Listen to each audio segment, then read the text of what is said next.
If you've been going around the good old internet looking for the right podcast to fulfill your New York Yankees needs, well, I'll be the first to deliver the good news to you. You have found it. Here on Yapping Yankees with me, your host, Mike Scudero, you and I will be discussing the latest news, takes, and talk throughout the entire Yankee universe.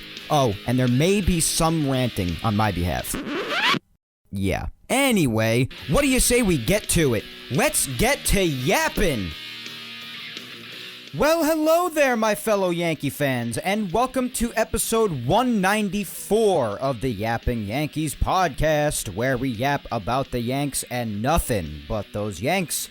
As always, I am your host, Mike Scudero, here on September 10th, 2023. Well, it's good to be back. Another 2-week hiatus here. Been doing a couple of those lately because, well, guys, what can I tell you? This summer is my first one in years where I can actually enjoy some vacation, so you best believe I'm enjoying every single moment of it. Obviously, you guys know in August I went to Italy, even did an episode there for the second time back on August 13th. Took off on the 20th because that was my last day there, preparing to come home, spending my last day with my loved ones and my friends and everything. So the 20th I took off, then I was back on the 27th, and then last Sunday I took off because my lovely girlfriend Victoria and I took a very nice trip for the Labor Day long weekend to Lake George. It was my first time ever there, and honestly, for all those who have ever been thinking to go there, 12 out of 10 do recommend go there. Lake George was awesome. Loved it there, had a great time with my girlfriend, and if you are thinking of going with either maybe loved ones or maybe a significant other or maybe even just some friends just for a weekend or something, do it. Go. There's so much to do. It's so much fun. It's beautiful. And I just really, really recommend you go and check it out. It was an amazing trip. So that was awesome last weekend. Obviously did not bring my equipment with me, so I did not do an episode. And here we are after we last spoke on August the 27th. So it was great that the Lake George trip was awesome. I very much enjoyed this summer. It was the first summer I was able to thoroughly enjoy and not just spend every single waking moment of my life working in years. So you best believe I'm very appreciative of it, and I really enjoyed it. I really, really did. It's nice to be able to actually enjoy life again. I'm going to be honest with you. So, and it's not like I'm missing much with the Yankees or anything, or I'm missing some dire coverage or anything because, well, why don't we just dive right in? Because really all there continues to be at this point, as we've been speaking about for weeks now, nothing new, is just trying to find any sort of positives or finding any sort of meaning that we can in a season that has been flatlined for some time now. I would say for at least a month or so. At least. And some would say I'm even being kind by saying that. And to you I say, fine, I guess you might have a point. But it wasn't until beginning mid-August where I really said, yeah, the season's over. And here we still are. I mean, that's really all that there is to do.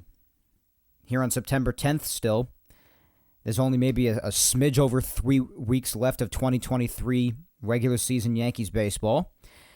And now all we continue to do is just, as the episode title says, which is why I really found it to be appropriate for today, just finding meaning in any sort of way that we can for the 2023 Yankees that continue to be the most laughably pathetic Yankees team that we have seen in over 30 years.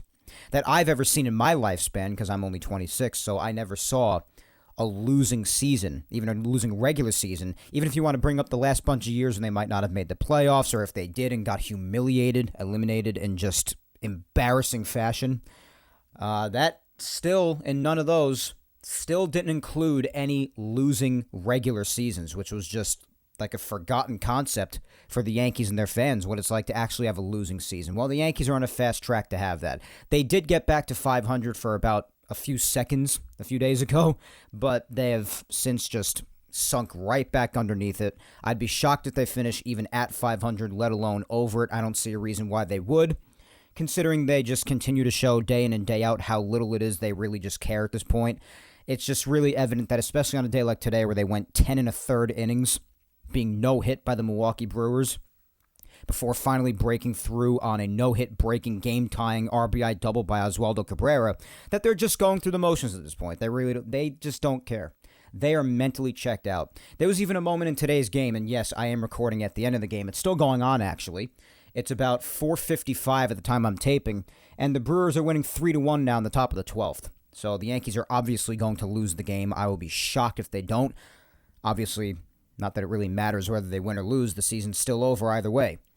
But even before earlier in the game, you had a moment where it was a 2-2 count, and Stanton took a ball outside to make the count 3-2, and he thought it was ball 4 and just took his protective gear off and just threw his bat away and started to make his way down to first on a walk. Meanwhile, it was 3-2. Get back in the batter's box, bro. What the hell is wrong with you?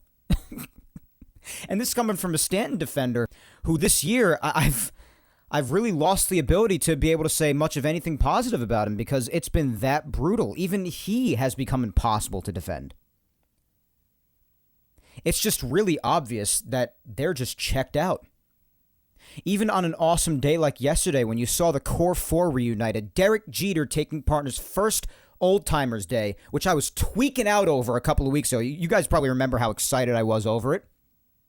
See the Core 4 back. Jeter's here. You see the 98 team reunited for the 25th anniversary of one of the greatest teams of all time in the 98 Yankees. And you still lose yesterday in embarrassing fashion. And you come out today and get no hit through 10 1/3.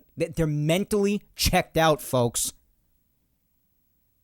I mean, I don't even know why I still even have the game on right now as I'm recording. I must be sick.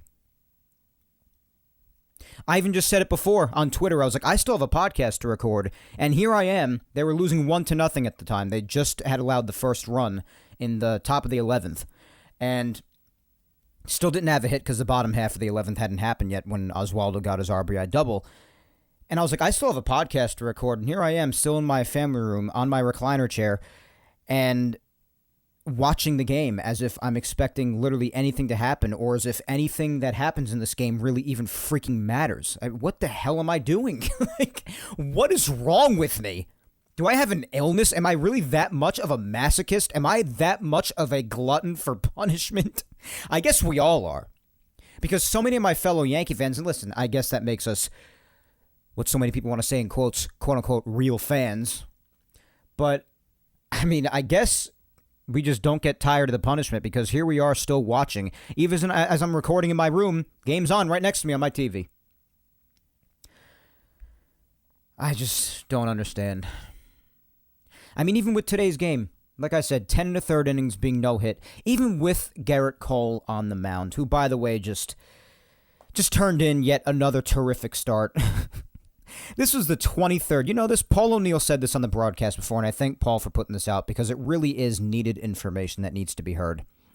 Gerrit Cole threw the 23rd out of his 30 starts today, so 23rd start of the season, in which he allowed 2 runs or less. Think about that for a second. 23 out of 30 starts. 2 runs or less. He only has maybe, a couple of starts left in the year because there's only so much time left. Maybe like 3, 4 max. If this wasn't the most putrid Yankees offense or just overall team in over 3 decades, put it in perspective for a second. Bro would easily have over 20 wins. Easily. Maybe even by now, without even his last 3 or 4 starts that he still has to go. He's made every single one of his starts this year, no matter how painful this year has been. And he has now, after today, lowered his ERA to 2.79, which is the lowest in the American League. Gerrit Cole is your American League Cy Young Award winner, in case you just want to deny that anymore. And a couple of episodes ago, 1 or 2 episodes ago, it's tough to remember because I've done one every other week, basically, for the last few weeks because of my trip to Italy and then my trip to Lake George last weekend, so it's tough to keep track. But an episode or 2 ago, we basically talked about collectively, what even matters to us with the rest of this season, since the season is virtually meaningless at this point from a playoff perspective because they are nowhere near getting to a wild card, so nobody should even bother paying attention to it anymore. What really matters to people? And one of those things that we all spoke about was Gerrit Cole winning the Cy Young. So I figured that would be a good discussion point to start the show here as well. 23rd out of 30 starts allowing 2 runs or less. This guy deserves the Cy Young. Even if he's only about a win or two off from having the most wins in the American League, I couldn't care less. The win-loss stat means jack to me. So, as far as I'm concerned, as of right now, yes, he still has a couple more starts to go at least before the season ends. That's your American League Cy Young Award winner. Oh, and also, Brian Hoke tweeted this earlier, too. I don't want to forget to mention this. Garrett is also now the first Yankee pitcher to record 3 separate seasons of 200 strikeouts or more, because in his 9 strikeout effort today, through 7 scoreless innings in which he didn't walk a single person and only gave up 3 hits, that was his line today, fantastic outing against the Brewers. 9 strikeout outing today, pushed him well over 200 strikeouts. So again, that gives him the ability to now be the first Yankees pitcher ever to have 3 separate seasons with 200 strikeouts or more. Now, I'm both very impressed for Garrett for achieving that, and I'm also very surprised that no other Yankee pitcher in history achieved that, because I would think that with all the fantastic arms the Yankees have had in their history, that somebody else would have done that, but I guess not. Wow, you've actually got to be kidding me. Stanton just hit a game-tying 2-run homer in the bottom of the 12th. It's 3-3 now. Just when I was talking about him before, having a miserable season and talking about how I really can't defend him anymore because it's factually true. It's not even a matter of turning on someone that I've always defended and been a huge fan of. I still like Stanton. I just like him. But it's true, objectively, that he's been impossible to defend in 2023. And we're all talking about, people have even been talking about if the Yankees should eat his remaining years of his contract. I mean, it's been a hot discussion on the Yankees fans just wanting him out of here now. And we were just talking about that, and now hits a game-tying 2-run homer. Not that it massively changes anything, because just one hit amidst a whole entire season's worth of misery for him virtually. He did just hit his 400th home run in the last week, so there's that as well. So congratulations to Stanton for that. But that's funny. He just tied the game of 3. So, of course, why end our suffering quickly when you could just draw it out and probably still lose the game in the 13th or the 14th or the 15th? Why do it earlier? Oh, God. This season has just been, wow. One for the ages, man. I never thought I'd see one like this. I really never did. I never thought it was possible for the Yankees to suck this bad. I never did. Even if they win today, it doesn't matter. It just doesn't matter. There are actually people, and I think I tweeted this yesterday or the night before. I just have no concept of time anymore, in case you can't tell.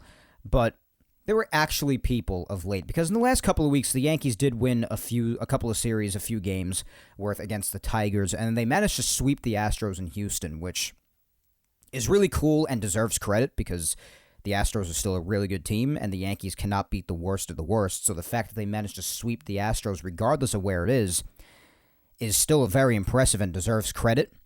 But also you have to take into account that the Astros are unusually god-awful this year at Minute Maid Park, which makes no logical sense to the opposing fan or the Astros fans themselves, because it is very strange. But anyway, it still deserves credit. But after that and a few wins against the crappy Tigers, I almost feel bad for my fellow Yankee fans out there who allow themselves to get trapped again into the nonsensical vortex of actually paying attention to any sort of standings again, as if it has any meaning anymore.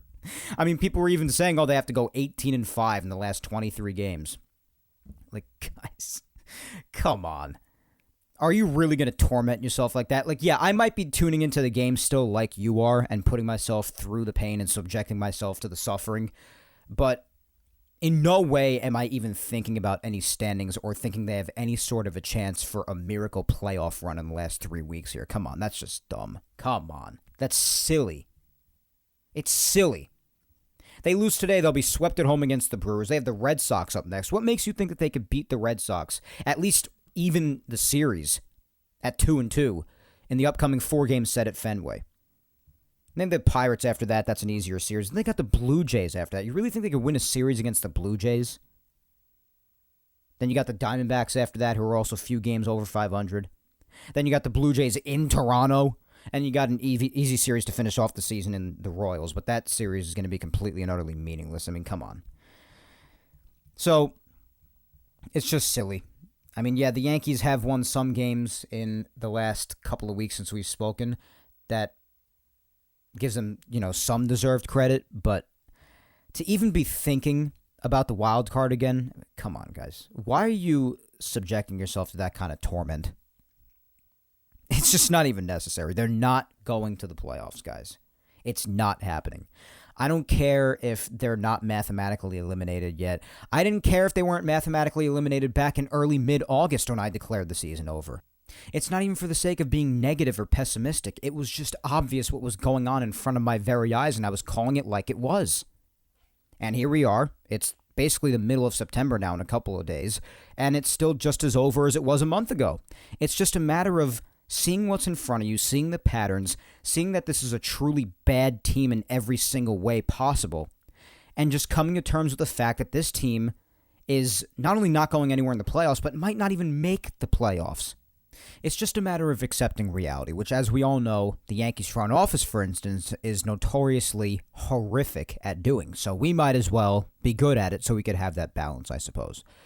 But regardless, back to the original point and the overall mentality of this episode, finding meaning in a lost season, which is something that we Yankee fans do not have to face very often or at all. No Yankee fan has had to do it in over 30 years, as we said. The last time they had a losing season was in 1992. So this is a foreign concept for us. It's very tough. And even if they do manage to finish like at 500 or maybe a game over 500, this will still be the worst season they've had in a long time. So coming to terms with this might be very difficult for a lot of other people, but it's something that has to be done. So what are the most important parts about it? We spoke about it a couple of weeks ago, and we're basically still in the same spot as we established before. Not much has changed, despite having that nice sweep in Houston and winning a few against the Tigers. It just hasn't really made a difference. They're still in the same spot, still in a sub-500 team, even if they're closer to 500 than they were before. It's still the same sort of thing. So, what are the things that mean the most? Well, first off, we'll start off with it being the kids. And the Yankees have actually had one of their positives come from that in the last couple of weeks, because right around the time of that Houston series, as we were talking about even just a couple of weeks ago, just having the kids get their development, something else happened that I did not see happening. And I've said this throughout the entire year that I didn't think it was going to happen this year. Maybe slightly possible at the earliest being in September when the roster's expanded, but even then I thought it was doubtful. So you know what? I'll hold the L on this one. And, I had plenty of reason, in my opinion, to not believe that the Yankees would have the guts to do this, but they did it, and I'm glad they did. But they actually called up Jason Dominquez and Austin Wells, the both of them, when the roster's expanded on September 1st. And we haven't spoken since the 27th, of course. So that happened in the hiatus where we did not speak about a week and a half ago. So that was awesome. And it was a part of the youth movement that we have all been craving, because what else is there other than maybe Garrett Cole winning the Cy Young? And if you want to see Judge hitting 40 home runs in just a little over 100 games played, then fine. But that was really like it, basically. And Anthony Volpe achieving the 20 home runs and the 20 stolen bases milestone. First Yankee rookie to do that, which is also hard to believe, especially it being a rookie shortstop. So that's pretty freaking awesome. But you take personal achievements away, and what really matters is getting as much development time in there for the kids as you possibly can. That's what matters now. So them calling up Dominguez and calling up Wells and playing them basically every day was the best possible thing the Yankees could have done in a meaningless September. So that was a huge W for them as far as I'm concerned. So just keep on having the kids develop. That's number one. Garrett Cole winning the Cy Young. Yes, absolutely. If you care about Judge hitting 35 to 40 home runs in just a little bit over 100 games played, yeah, you could do that too. So these are the factors of meaningful baseball that we can find individually with the Yankees in an otherwise meaningless and lost September. Because again, in a season like this, it's really, unfortunately, all that we've been left to deal with because there's nothing else to look forward to as far as the playoffs, as far as any sort of postseason success and or a championship. In light of that, there's none of that. There's none of it. And obviously there was the Old Timers Day festivities with Derek Jeter and everybody else. Even seeing Matsui back there was freaking awesome. I went crazy with him as I always do. I'll still never forget when I got to see him hit his Old Timers Day home run. I was there for that. It was the one Old Timers Day I've been to. Epic. Seeing the 98 team reunited, seeing the core four with Jeter reunited. It was just awesome. So these are like the little things, the little positives you have to find amidst the constant pain and misery. And yet, here we are coming back for more every single day. Even in a day like today, now they're in the bottom of the 13th, and it's still 3-3. No winner for this yet. If they lose, then it's just another loss, another game to be under 500, beyond what they're already at record-wise. Right now, they sit at a 70-72 record. They win today, they'll be 71-72. They lose, they'll be 70-73. Heading into a 4-game set at Fenway Park. So, just the little things you got to find, guys. That's really the main thing. But the biggest thing that's most important to me as of today are the kids, as I said, them developing in this last month and showing what they've got, because they have this month and they have spring training in 2024 to figure it out too, and who knows which ones might actually be able to make the opening day roster for 2024 and finally get their career up and running.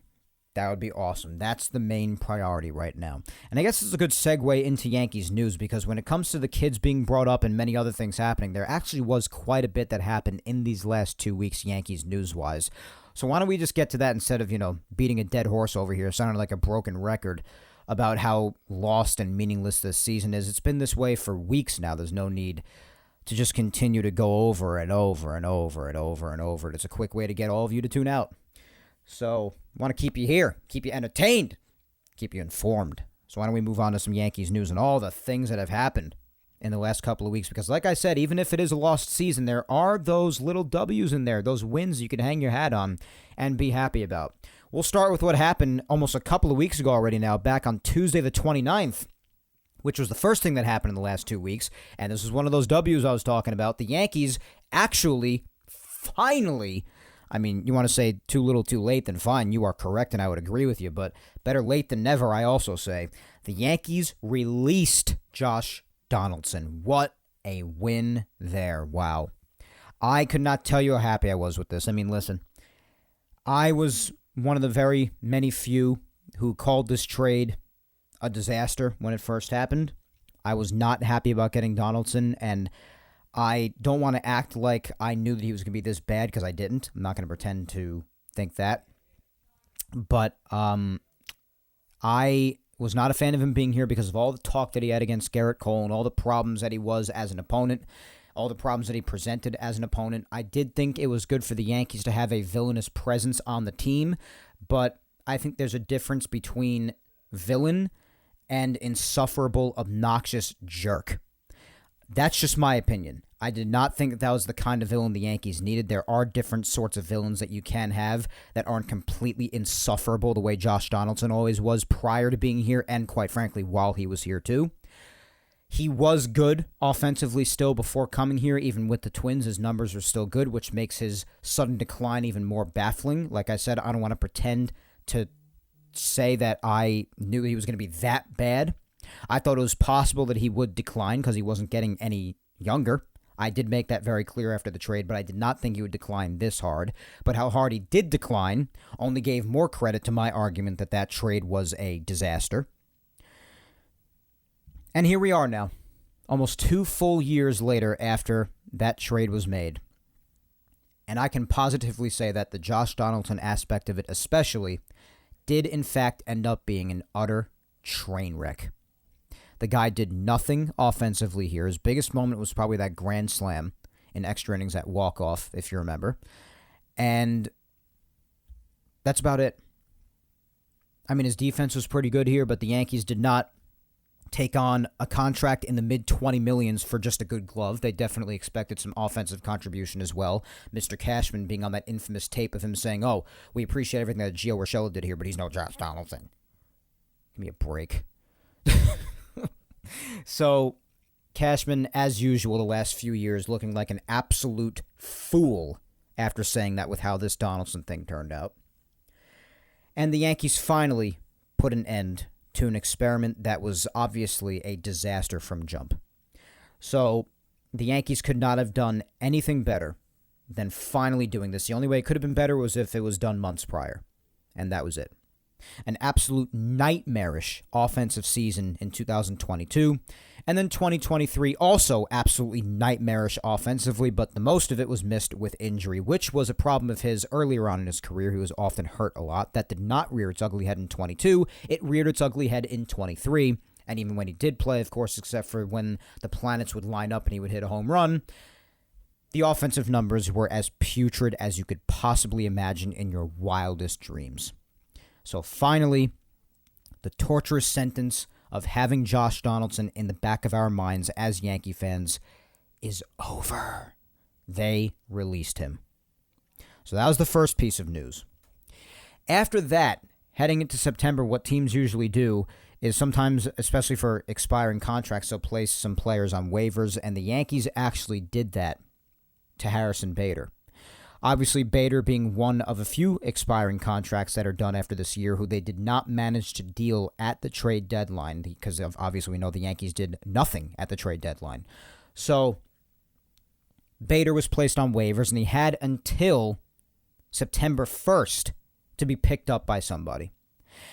Unfortunately, that means that instead of maybe dealing him at the trade deadline and getting something back for him, that unfortunately means that another team could just pick him up and then you've lost Bader for virtually nothing. So, and that is unfortunately what would happen because he was claimed by the Reds on Thursday, the 31st. So ever since then, for the last week and a half or so, Bader has been on the Cincinnati Reds. He is no longer a Yankee. Obviously, a lot of his Yankee time ever since last year's trade deadline, right from jump actually, because he was hurt for the first month or so, month plus.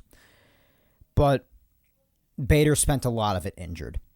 And when he wasn't hurt, yes, you got moments when he was epic in the playoffs, the best hitter in the playoffs, no doubt. And you had your clutch moments from him even in regular season times. But especially from when you got him back from injury this year for a great deal of time for months to follow after that, right up until he was put on waivers about a week and a half ago, his offense did vanish after a little while. And he became one of the very many players on this team.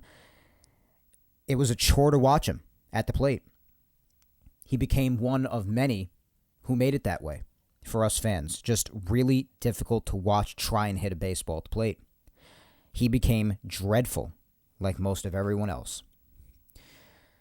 Obviously, the defense in center field, with the exception of the occasional mistake, which every single human being is going to be victim of at one point or another, his defense was still there, but his offense definitely just completely disappeared. He seemed to have regressed to what he mostly was offensively in a big picture in St. Louis.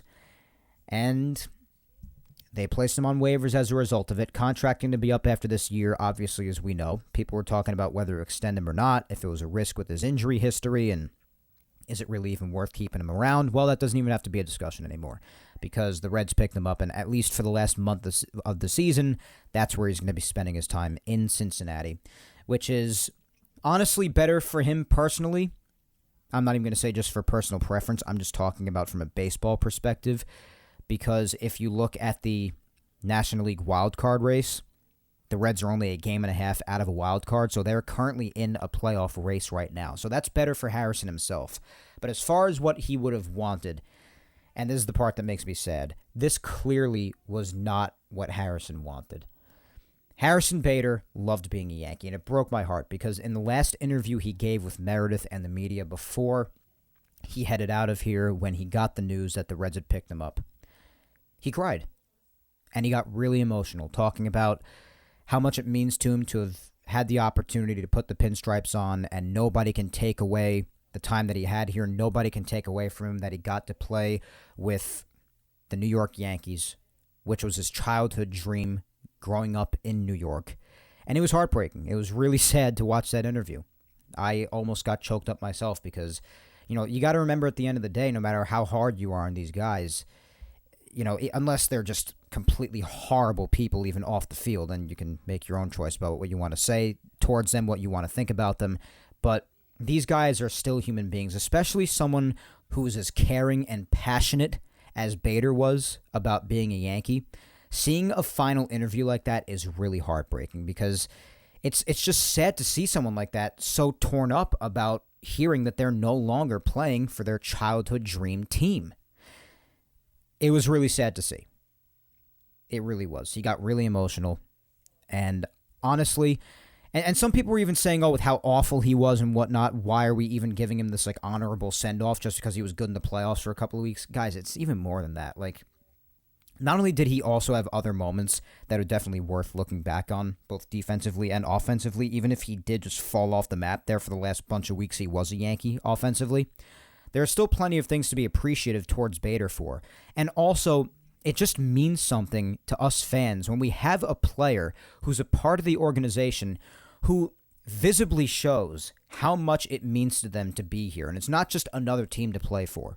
I know a lot of other guys in history who have been traded to the Yankees or signed with the Yankees have said how much of a dream it is to play for the Pinstripes and play in front of these fans and whatnot. You could tell that a lot of them, when being here for a while, either grow sour to it because they can't handle the booing or they just don't like the pressure on them. The media gets to them. They don't like the fans. Or they don't care about it as much as some others do. Bader was that guy who obviously, visibly, truly, deeply cared about being a Yankee. Otherwise, he wouldn't have gotten all emotional the way he did in his final interview. And because of that, I can appreciate someone like Harrison Bader, and I will miss him for the sake especially of how much he just loved being here. It just sucks. Someone who you can just really know for a fact loves to be here.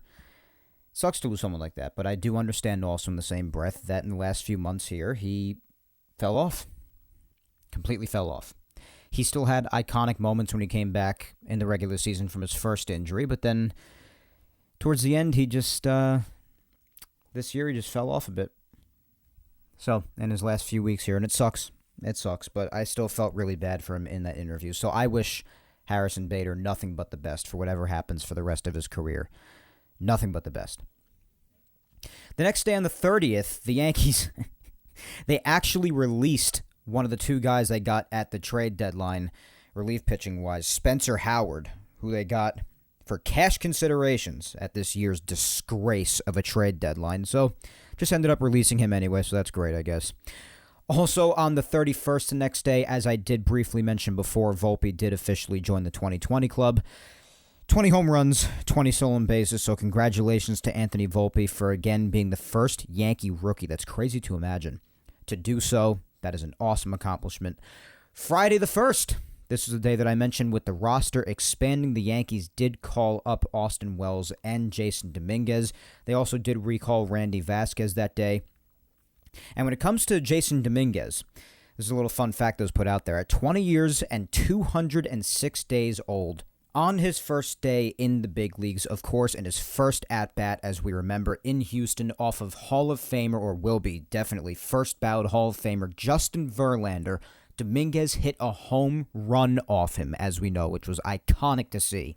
And that gave him the accomplishment of being at 20 years and 206 days old, the youngest Yankee to ever hit a home run.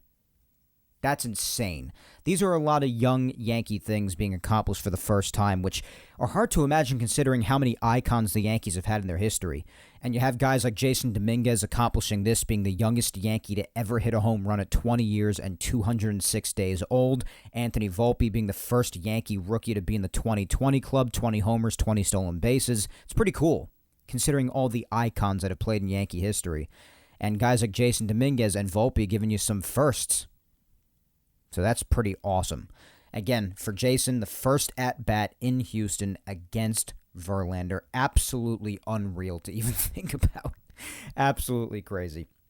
Unfortunately, today, Jason Dominquez was not in the lineup because we got news from the Yankees that he had some elbow discomfort or inflammation. So, unfortunately, he's not in the lineup today. Yeah, right elbow inflammation. So, it's obvious that at this point, with even Dominguez being somehow hurt, I mean, they're saying it's day-to-day for now.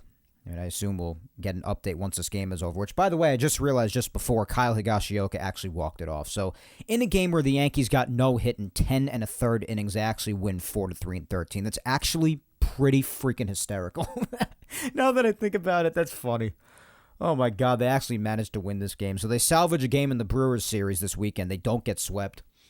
So there's really not much to talk about beyond Burns and Cole being killer in each of their outings throughout most of this game. Yankees being no hit through 10 and a third, and they end up winning 4-3 on a Kyle Higashioka RBI double in the bottom of the 13th to hilariously win this game.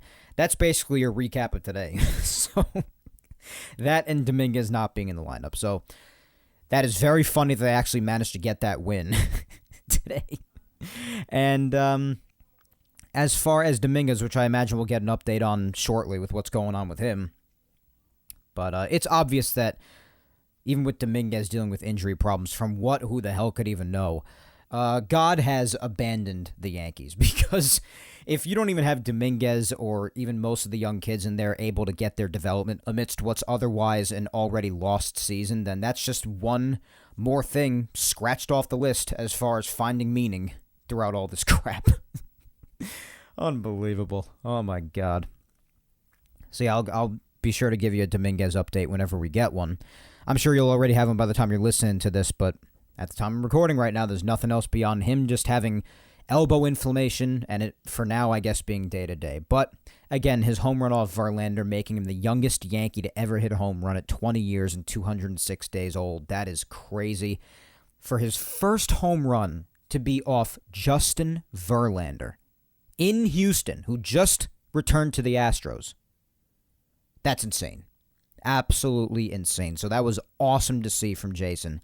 And obviously, in the 7 games he played, he had 4 home runs, so he has been off to a hell of a start before this new elbow inflammation today that just developed. So it's been awesome to see him play, no doubt. Like I said earlier in the show, that is a huge W that the Yankees had, bringing him and Austin Wells up to get their development in this final month.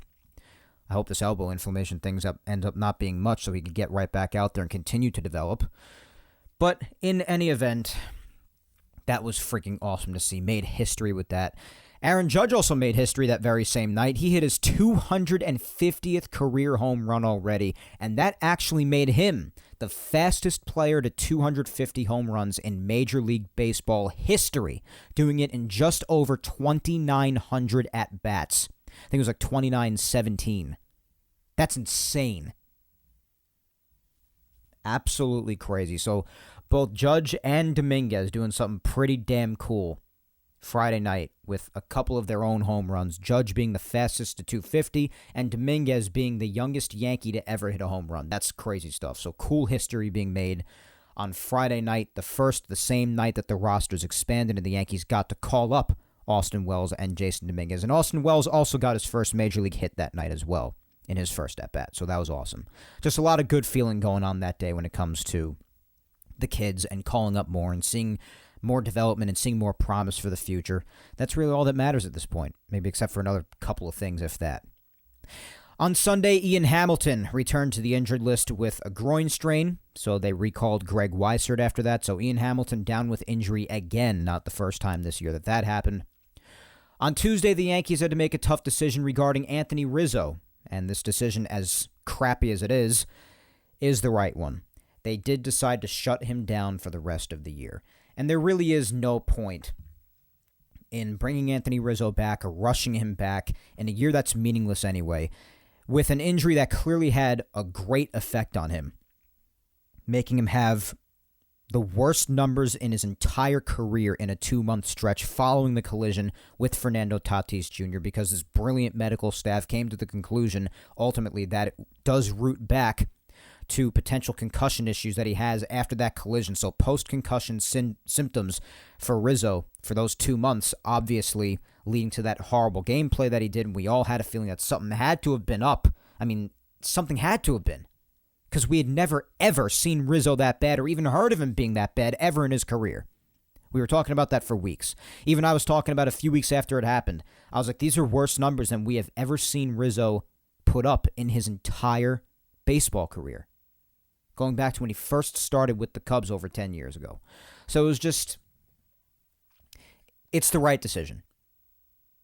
As crappy as it is to shut him down for the rest of the year, if the symptoms are even remotely there still, it's not worth forcing him back or rushing him back sooner than when he's ready for concussion symptoms that, those are really serious. Those could cause permanent damage if they get bad enough and you keep on playing and something bad happens to you on top of the lingering symptoms from the original collision.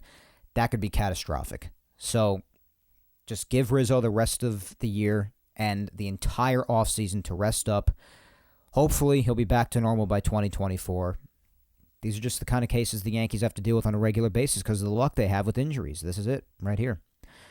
So again, as annoying as it is and as upsetting as it is to have to hear reports like this, shutting Rizzo down for the rest of the year is the right thing to do. So we will not see Rizzo again in 2023. On Wednesday, Kane Middleton, the other one who the Yankees picked up at the trade deadline, Middleton was also placed on the 15-day injured list, as if the Yankees need any more injuries at this point. Well, why not add another? Added him to the injured list retroactive to the 3rd with right shoulder inflammation. You always love to hear that with a pitcher. They recalled Matt Crook in return for that. And also another person likely done for the entire year. I would say definitely. At this point, on top of Rizzo, the very next day, the Yankees also announced that Nestor Cortez is probably done for the year. He obviously hit the injured list a couple of weeks ago again, and much of the year for him obviously filled with injury, and before his first injury, he obviously was not pitching nearly as well as we've all known him to pitch in the last couple of years. So this was just a really bad year for Nestor between how he was doing before his first injury and how often he's been injured throughout the entire year, how much time he's missed. It's been absolutely crazy. And now he's missing even more, and he'll probably be gone for the rest of the entire year. So Nestor, another one down for the rest of 2023. And unfortunately, again, same breath as with the Rizzo news. As long as there's nothing really left to play for, as crappy as it is, it's the right thing to do. Just let them rest for the rest of the year, let them rest for the entire winter, and just hopefully be fresh for next year. That's the goal at this point. 2024 is all that matters. 2023, this nightmarish season beyond any of our comprehension, it has no meaning. So anyone injured or even has like a slight thing wrong with them, you want to bring him back? No, just shut him down. Shut him down. That's just my opinion. Shut them down at this point. Almost in mid-September, shut them down. And now we're already caught up to a couple of days ago with Yankees news. On Friday, this one was sad. Luis Severino, speaking of another one, done for the year, believe it or not. And quite possibly with his Yankee career as well, in the same breath as that. Sevy left the game with discomfort in his left side, and he was placed on the injured list shortly after that. And we were waiting on some news after it first happened because, he seemed to be in serious pain on the mound after only going 4 innings. His pitching had somewhat improved of late. It was mainly in the 3 or so starts that he was doing well again against bad teams. But hey, with all the teams he was doing horribly against, you take any win you could get with Luis Severino, and starting to look a little better here and there. He was clearly in higher spirits about it. We talked about a couple of weeks ago how he was trotting back to the dugout after his latest good start, and he was like all smiles. He was in such a good way, and you were hoping that was the beginning of sort of a turnaround. Maybe some people even talking about giving him a 1-year prove-it deal. All of that flushed right down the drain before our very eyes, just on Friday night alone. Because after we did finally get some follow-up news about what was truly wrong and was really causing him that extreme pain that he seemed to be having on his left side, he was wincing. He was almost doubled over at certain points. He was in a lot of pain after his Friday start. People were thinking, was it maybe his ribs? Was it maybe his oblique? It could have been anything. Well, it did turn out to be an oblique problem. It was a high-grade strain.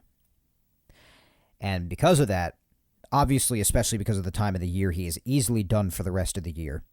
And obviously, as we were talking about for so much throughout this year, this being the last year on his current contract and how likely it is or isn't for the Yankees to bring him back, needless to say, this makes it that much less likely that the Yankees bring him back, because now he has to end the year on yet another injury which has plagued him for the better part of the last 4 years.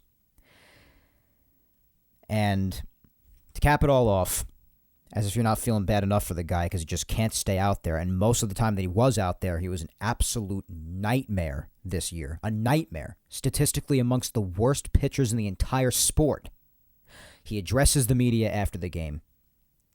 And as if you're not upset enough about the whole thing, both in general and for him, because, we just can't even comprehend the season anymore. So, in general and also just for him, they ask him for details on the injury and everything, and he started to cry. He got emotional as well. You're talking about how Bader got emotional too when he got the news that he was picked up by the Reds in waivers. And now you see Luis Severino just completely broken. Luis Severino in every single way you could tell. Done for the year, and now has this injury to which he described it felt like he was shot, he said. And you could tell right when he came to terms with the fact that his season was probably over and he might have very well thrown, and there's been a big topic of discussion this weekend, as it should be, his final pitch as a Yankee. Because you just can't bring him back at this point. I was saying you can't bring him back even after his couple of good starts. It was just a couple of good starts against a couple of bad teams. And, you still have the grand scope of everything that's happened in the last 4 years of them, so you still couldn't bring him back. But even more so now. That's not me being heartless or inconsiderate. That's just me being just objective about his on-the-field performances the last 4 years and just speaking from that perspective. But especially now, to add on to that, it's just more evidence as to not being able to bring him back. But that doesn't mean that I don't feel awful for the guy. I hate seeing guys in post games, especially after they get like a devastating injury. You saw the same thing happen with DeGrom when he hurt his elbow yet again months ago and had to miss the rest of the year, going down with Tommy John surgery again. Like this, these are things you just hate to see, truly hate to see. I know there's the expression everyone laughs at, oh, you hate to see it. No, this is crap that you actually hate to see. Players just not being able to stay on the field because their body simply won't let them.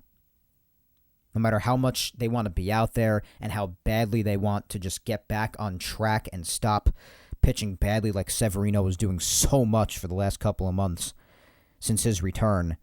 And now this derails him again. And his future is so uncertain as to what is next for him. I mean, I don't even know who'd be willing to give him a shot, really. I'm sure somebody out there will. And you just think back on all the potential, all the promise that Severino had when he first came up years and years ago. And there was a time where he was considered to be the future ace of the team, and he was. He was terrific coming through in the playoffs and just really pitching like someone who could be an ace for the next 15 years. And then right when they signed him to those 4 years, man, the injuries, and when he was back between those injuries, he was fine. This was really like the main time where he came back from a long-term injury and was just horrendous. So that you have that to add on to it. On top of the injuries prior, he continued to even start this year and miss multiple months into it with an injury. Came back, was awful for months, and now, for the last 3 weeks or so of the season, on top of having been awful prior for the vast majority of the starts for a couple of months, now he has to end this season and quite possibly his Yankee career, highly possibly his Yankee career, with another injury. It's a crappy situation. Have some human compassion. I do. I feel awful for the guy. I hated watching him cry in the postgame. I never want to see that. I never do. So like I said, I do highly doubt that we will be seeing Severino pitch in a Yankee uniform again. I truly highly doubt it. You just can't. You cannot bring him back. You can't. These last 4 years were just horrible. Horrible. Not even on the field much of the time, except, outside of this year. Just, he missed so much time, and there is no sign whatsoever of his body changing at all with letting him stay on the field for a consistent amount of time. The injuries just keep on happening. So it sucks. I obviously feel awful for the guy. I think it's very likely that we will not be seeing him in a Yankee uniform again. But you can't bring him back. You could be sad about what the promise was before and how it just didn't live up to it. You could be sad for him, obviously. You could have basic human compassion, like a lot of people out there have not, and they're just crapping on him all over the place and not giving a damn about him crying or I do. I care about it. I have human compassion with that. I'm very upset with how it didn't pan out. I'm very upset with this season in general. I'm very upset with the Yankees and their organization and everything that every Yankee fan could possibly be upset about and is upset about. But I could still have human compassion and feel awful for the guy, and I do. I do. Sorry. So I do wish the best of luck to Severino. He didn't ask for these last 4 years to be consumed by injuries. Nobody would. And I feel bad. I do. I feel awful for the crying. I feel awful for how everything turned out to be, especially given all the promise. I do. I feel terrible. So, Severino, we have probably seen the last of him in a Yankee uniform. Believe it or not. With how many years we were waiting for him to take that next step and be like a true ace or maybe a 1B to Garrett Cole being 1A. That's not going to happen anymore. It never panned out. Never got to see him back long-term from an injury. And when we did get to see him back for a couple of months this year, he was terrible. Fastball was flat. Breaking stuff he actually had some success with here and there still, but the fastball especially was just, it didn't have the same movement and the same, even at times, velocity that it did before. Sometimes he dropped down to 93 miles an hour. We would talk about it a lot here. I analyzed his pitches a lot throughout these last couple of months of him being terrible for the vast majority of his starts. And now this is where we land. He's done for the year and probably done as a Yankee for good. So, Severino on the injured list for the rest of the year and likely done as a Yankee. Marinaccio was recalled as a result of that and then optioned right back down along with Matt Crook after the game on Friday. And in exchange for those two, the Yankees today recalled Matt Bowman and left-handed relief pitcher Anthony Misevich. And up to this point, that's all your Yankees news, guys, between injuries and roster updates and all that crap. These last couple of weeks, a lot did happen, like I said. That's all your news updates. And right now, we're just waiting for an update on Jason Dominquez, basically. I do want to know if there's even more to it just being day-to-day from what they made it sound like earlier on, or if there's a bigger problem here. Obviously, you hope with every fiber of your being that it's not a bigger problem, because one of the only things you're hanging your hat on right now is seeing him continue to develop in the amazing fashion that he has. So, if this ends up continuing to be a small thing, then fine. But if it ends up being a big thing, well, we think God has abandoned the Yankees now. Jeez. So, in the meantime, why don't we move on to weekly recap? We'll recap much of what happened the last couple of weeks, all the way to today. Obviously, there is actually a decent amount of winning in these last couple of weeks between especially the Astros sweep, and you got a lot of Tigers games here. The Yankees actually handled them pretty well, but then they're right back to losing this weekend against the Brewers, for instance. So why don't we chat some Yankees baseball? Unfortunately, we won't go too in-depth because, the games are meaningless, so I don't really care to go too in-depth with them. But we'll talk about them a bit. Let's talk a bit about the last 2 weeks of Yankees action. So let's jump into that Yapping Yankees time machine and head back to 2 weeks ago. Let's do it.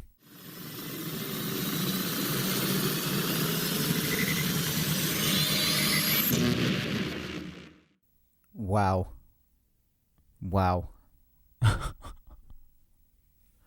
I am at a loss for words. Well, this must be pretty confusing for you because you just got the Yapping Yankees time machine sound effect, and it's only been a few seconds for you, but I actually just got back from taking like a 10-minute breather just now, and then just started up recording again, and literally 2 minutes ago, this is as fresh of a reaction as you're going to get. Notification comes through from Bleacher Report. The Martian, which, as we all know, is Jason Dominguez's nickname. God. Yankees star rookie Jason Dominguez has torn elbow ligament. Torn right UCL. Holy crap! Yeah, that's appropriate. Also barely scratching the surface. Ulnar collateral ligament, guys. What does that usually mean? Yeah, you probably guessed it by now if you've been watching baseball long enough. Tommy John surgery. But the only question I have is, from what? From what? What even... What happened? happened?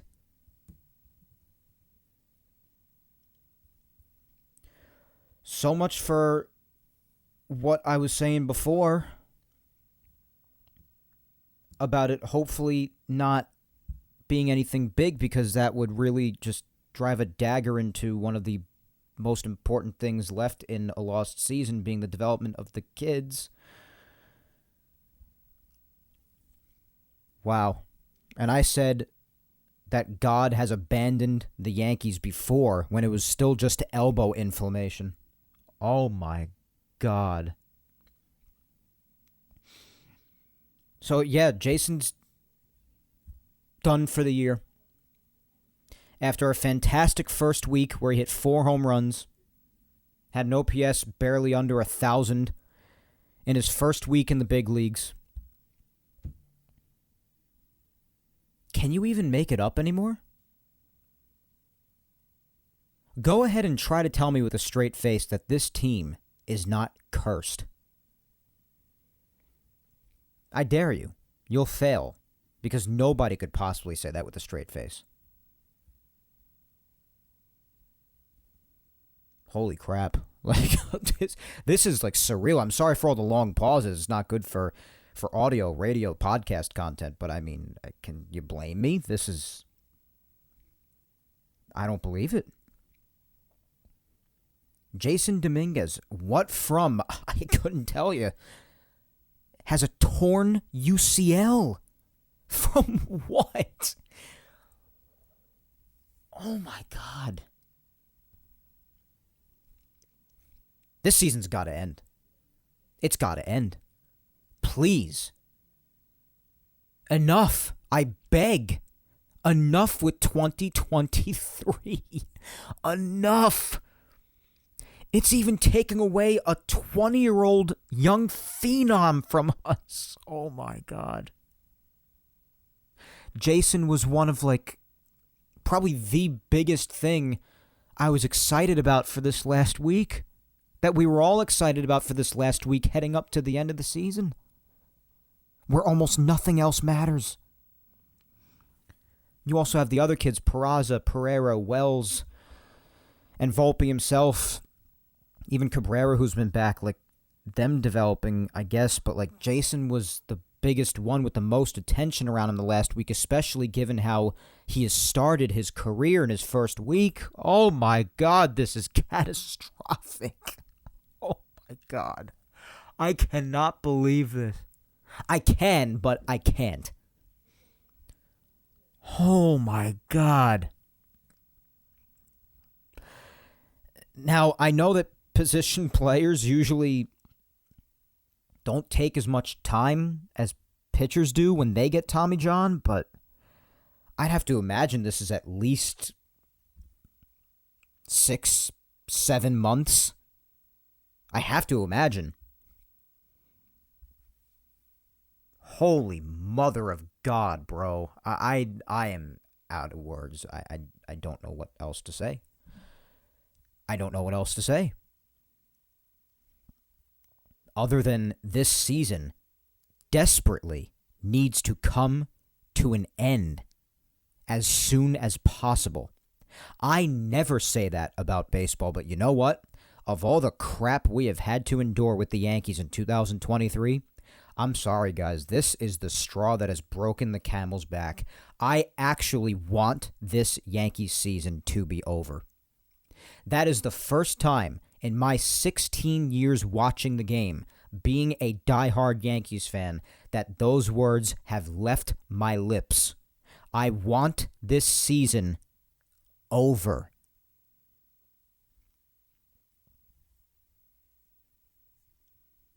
I mean, basically everybody, maybe with the exception of a couple of people, and I'd even keep them shut down, are already going to be shut down for the rest of the year, who are on the injured list right now, because of how little time there is left and because there's no meaning in the season. But now you're even losing Jason Dominquez right when he's called up after how he was tearing up the minors, tearing up the big leagues in his first week. And now the beginning of his 2024 season's even in jeopardy. Oh, my God. Oh, my God. I cannot believe this. Oh, my God. Good Lord in heaven almighty. You couldn't write this crap. I'm speechless. I don't know what else to add. I don't know what else to say. That's your latest, guys. Talk about the episode title, Finding Meaning. Well, a big chunk of that was just ripped from our grasp. Jason Dominquez was an incomprehensible portion of that little meaning remaining in 2023. And now not only are we going to not see him for the rest of the way out, but we could actually probably also not see him for the start of 2024. I've got to have someone give me a timetable on how long it usually takes position players to come back from Tommy John surgery. I'm pretty sure it's at least like 7 months or something like that. 6 or 7 months. So now it's September. If he gets the surgery immediately, that takes us 6 months, takes us to March. So that's spring training time.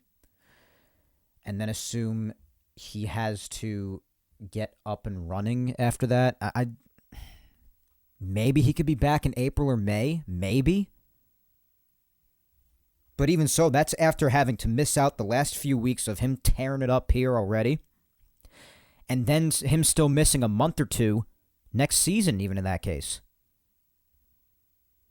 This is so bad, guys. This organization is in shambles. And with Dominguez being gone now, this has just reached levels of catastrophe. This is truly awful. The Yankees have not seen these kinds of days in so many years. This is the most nightmarish season I ever could have imagined in my wildest dreams heading into this year. I cannot even comprehend this anymore, and I need it to end. Just go through the motions these last few weeks. I don't even care anymore. Whatever brings us to the end quicker, do it. I am so checked out.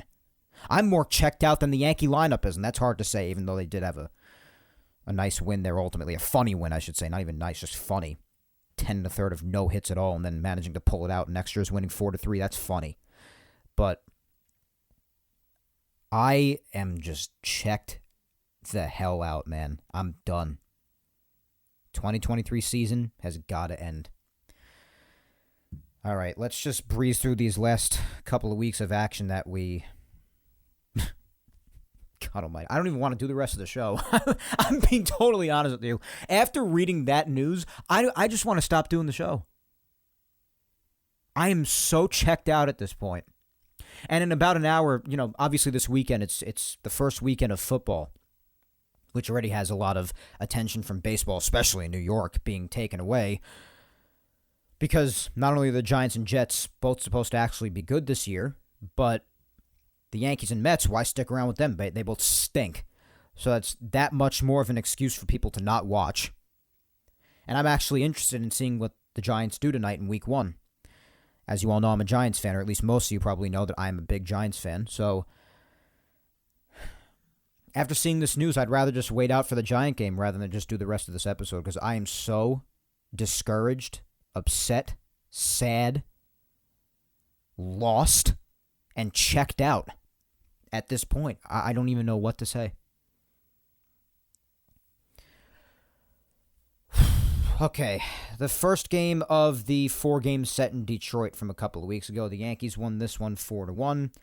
Luis Severino pitched. This was one of the couple of really good starts I was talking about that he had 7 innings, shutout, 8 strikeouts, had a terrific start. And the 4 runs the Yankees scored in this game were on an RBI double by Gleyber in the top of the 5th, a solo shot by Judge in the top of the 7th, his 29th of the year, making it 2-0. Gleyber hitting a solo shot of his own, his 21st of the year, making it 3-0. And Oswaldo Cabrera with an RBI single in the top of the 8th, making it 4-0, and that led to it being a 4-1 victory ultimately. So Luis Severino throwing a gem, only giving up 5 hits in 7 innings, no walks, no nothing, very good control of his stuff. and striking out 8. So that was nice to see. Loaisiga and Holmes closed it up. Yankees won 4-1 to start that series. The next day, they would win by a very similar score, 4-2. And in this one, Michael King started it, and they've actually tried to convert Michael King in the last few starts to being a starter, which is very interesting. He's actually done very well. He's done incredibly well in this new role, and this was another good outing to add to it. 4 shutout innings to start the game. Brito would take over after and pitch 3 1/3 shutout, so both of them combining for 7 1/3 shutout innings, so very nice. Combined 8 strikeouts, only 2 walks, both from Brito. So very nice starting outing for Michael King yet again, and he would continue to build on that going forward. And the Yankee runs came from a solo shot by Gleyber in the top of the first, making it 1-0, his 22nd of the year, as Gleyber continues to be, in my opinion, the best hitter on this Yankee team in 2023. Top of the 5th, Kyle Higashioka homered as well for his 10th time of the year. Solo shot made it 2-0. Then they scored in a passed ball. Aaron Judge came home to score in the top of the 6th, made it 3-0. Anthony Volpe with the 4th run of the game on a solo shot in the top of the 9th, his 19th homer of the year. And the Tigers added on 2 in the bottom of the 9th, making it a 4-2 final. Brito got the win on the day. So the Yankees won the first 2 of the series. The third game, they would win 6-2. Garrett Cole started this one, and, well, what do you know, another nice start for him. Didn't necessarily have his absolute best, but still turned in a fine outing. 6 innings, 4 hits, 2 runs, 2 walks, and 7 strikeouts. He would get the win on the day, as he deserves. He's had so many of them taken away from him, as we have well discussed to this point. So that made him 12-4. And the offense did a very nice job starting early on yet again. Stanton with an RBI single. Everson Pereira also got hit by a pitch with the bases loaded, so that drove in a run and gave him an RBI. DJ, who continued his power hitting of late. We mentioned on the last episode that he had really found his power swing lately. He continued to do so these last couple of weeks. Top of the 2nd solo shot, his 13th, made it 3-0. Everson Pereira again, even though last time it was just hit by a pitch, this time it was a hit. RBI single made it 4-0 in the top of the 3rd. Then up 4-1, Gleyber hit another home run, his 23rd, making it 5-1. Stanton hit his 20th of the year, making it 6-1, a solo shot. Final score 6-2. They would try to go for the sweep in Detroit on Thursday, but they would unfortunately fail to do so because the offense was an absolute corpse until the very end of the game, until Anthony Volpe tied the game at 3 with a huge 3-run homer down to their last out of the game. So a really nice clutch 3-run shot for Volpe, his 20th home run of the year, and again, that was what pushed him into the 2020 club, so congratulations to him. And the Tigers had put up their 3 runs earlier on against Clark Schmidt, who started the game 4 2/3, 6 hits, 3 runs, 3 walks, and 7 strikeouts, so definitely not one of his best starts, but not a catastrophe either, obviously. But it also did not help that in the bottom of the 5th, with him still on the mound, that there was poor infield defense by Gleyber Torres, both in this inning and at the very end of the game as well, which would end up being the error tallied on the board for the Yankees. So that 5th inning went a little bit worse than it should have, if not for some bad defense there for Clark Schmidt.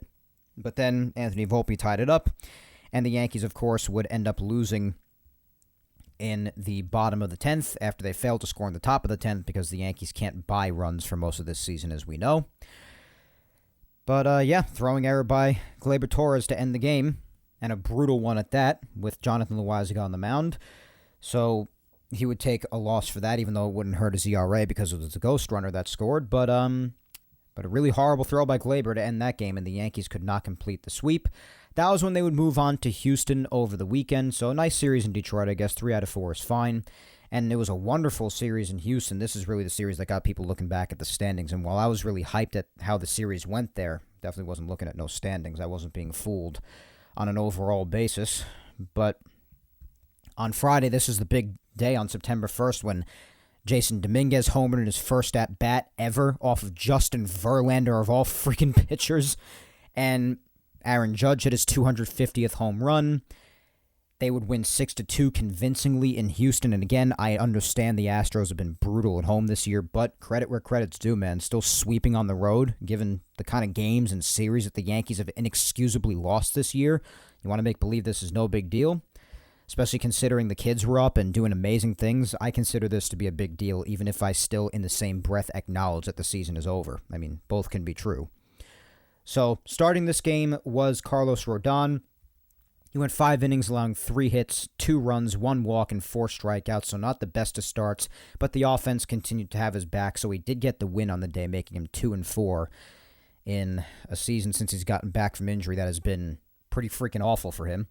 So that was nice for him to have a better start, I suppose, even better with what the offense did. DJ LeMahieu actually started the game with a solo shot, more power for him, 14th shot of the year, giving the Yankees a 1-0 lead, and then after that, in the same inning, this was obviously the big home run that everybody was going nuts about. Jason Dominquez in his first at-bat ever, seeing how he was tearing up AAA, tearing up the minors overall, and hearing about all the power he has, all the skill and talent that he has. And he comes up in the major leagues, first at-bat against Justin freaking Verlander, and sends a huge message, putting the Yankees up 3-0 with an Oppo Taco 2-run shot from the left-hand side of the plate. We all know that Jason is a switch hitter. And my God, do I feel awful talking about this now. All I feel is sadness when I should feel joy talking about this after the news that I just got a few minutes ago. So that made it 3-0 at the time. Then when they were up 3-1, Giancarlo Stanton hit a 2-run shot, I would say to Mars, for his 21st home run of the year, right down the left field line, and we could not even see where the ball went. Freaking atom bomb, top of the third. So that put the Yankees up 5-1 and had them feeling pretty good at that point. Top of the fifth, this is when Aaron Judge hit his 250th career home run, his 30th of the year. This gave them a 6-2 lead, a solo shot. So very nice for Aaron. And that was the final score after the bullpen managed to hold the Astros down. Yankees win 6-2. On Saturday, they'd win a much closer one, 5-4, but it was still a really nice win. Very well done by the Yankees. Really enjoyed it. Luis Severino started this one. And again, back to not really doing that well. So the two real good starts, Nationals and Tigers mainly. 4 innings, 6 hits, 4 runs, 1 walk, and 3 strikeouts, so not the best of outings. Brito really ate up the vast majority of the game. 3 2/3 scoreless after Luis Severino allowed the 4, so Brito really did a nice job at holding it down, and then Wandy and Clay Holmes combining for an inning and a third after that, holding the Astros off the board as well, did the same towards the end of the game. Very nice job in the 8th and 9th innings there, Brito carrying that middle part of the game, really. There's a lot of back-and-forth action to start, so the Yankees showing some good spirit here. Oswald Peraza getting them on the board first in the top of the second with an RBI single, and Oswaldo Cabrera with a bases-loaded walk, so 2-0 in the second inning. Astros answered right back on a Michael Brantley 2-run shot, though. But Aaron Judge did too, right after that, 31st homer of the year. Solo shot making it 3-2. And then in the bottom of the fourth with Sevy still on the mound, he unfortunately gave the lead right back. I mean, when we saw a base runner, I think a lot of us felt like, Severino's probably just going to fall apart again, and he did. So 2-run shot by Diaz put them back out 4-3. But then the kids combined in the top of the fifth to put the Yankees back out in front. This is the kind of crap you want to see in a meaningless season right now. Austin Wells sac fly, Everson Pereira RBI single. Pereira has obviously for the most part struggled at the plate as we know, but what's important right now is that he gets to develop. That's the most important thing. And it's nice when you get to see him sprinkling some real clutch hits like he did here. So that put them in the lead 5-4. They didn't look back. Brito, Wandy, and Clay Holmes took care of the rest. Yanks won 5-4. Sunday, can they do the unthinkable? The last place, crappy 2023 Yankees, can they sweep the Astros in Houston? And they actually managed to. Another start for Michael King. And against the Astros in Houston, this man turned in another very nice outing. This conversion to a starter is going very well. And it could be coming at a perfect time, especially with Luis Severino being done and just the rotation being in the state that it's in. If Michael King can become a successful starter, hell, why not? 5 innings, 5 hits, only 1 run, and 4 strikeouts. And then after that, Canely, Loaizaga, and Holmes would combine for 4 shutout innings to finish it off after that. That's a winning formula, man. It's only 1 run allowed the entire game, and that was allowed at the very beginning in the top of the first, just on a sacrifice fly. And then he just nailed it down after that. Beautifully done. And then after he was done in the top of the 6th, that's when the Yankee offense finally decided to get to work. DJ LeMahieu, RBI double, his 19th double of the year. So nice job by him, tying the game at 1. Jason Dominquez, again for runs 2 and 3 in the game. Just like in the first game of the series, another 2-run shot, his second Major League home run, just continuing to tear it up. Gave the Yankees a 3-1 lead. And then in the top of the ninth, the Yankees got some insurance. Gleyber Torres, another home run. This was awesome because he hit the train in left center field, way up on the train tracks. And he did the motion as if like someone operating a train pulls down on the horn twice. That was really funny. So Gleyber just continues to be, outside of his boneheaded defensive mistakes and even base running mistakes that he has at times, just continues to be a W, mainly offensively at the plate this year. I know a lot of people are really against bringing him back and extending him. I know a lot of people are, but I mean, being the hitter that he's been in 2023, he's at least made a bit of a case for himself. You can't argue that. You can't. I mean, where else are you going to get that power and honestly overall production at the plate from many other second basemen in the game? Not really often at all from just about anybody else. Second base usually isn't a heavy offensive position. I know that his mental mistakes, just the mistakes where he just showcases a real lack of focus, it could really be infuriating. I totally understand that, and I hear you. I've been frustrated by it many times myself, as many of you know, but especially at the plate, he has made a case for himself, man. His overall numbers, solid. And then after that, awesome, funny home run and celebration. Austin Wells, with his first big league double, drove in a run, made it 5-1. And then Oswald Peraza, with an RBI double of his own, made it 6-1. Oswald has come around a bit, although his overall offensive numbers could still use some work. But the more playing time he continues to get, the better he seems to be improving a bit and just getting more looks at the plate. That's what it's all about. Just keep on throwing him out there. That's why also in today's game, it was really infuriating to me not to see Austin Wells in there either. Like, where is Wells? Why is Rortvedt getting playing time over him? I mean, I guess it was probably just because of Garrett Cole, and Rortvedt had actually been catching him a lot lately, but I mean, come on. Wells has got to be getting those looks.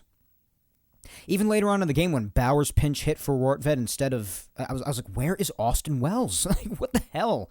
These are the things, even the Yankees can screw that up too.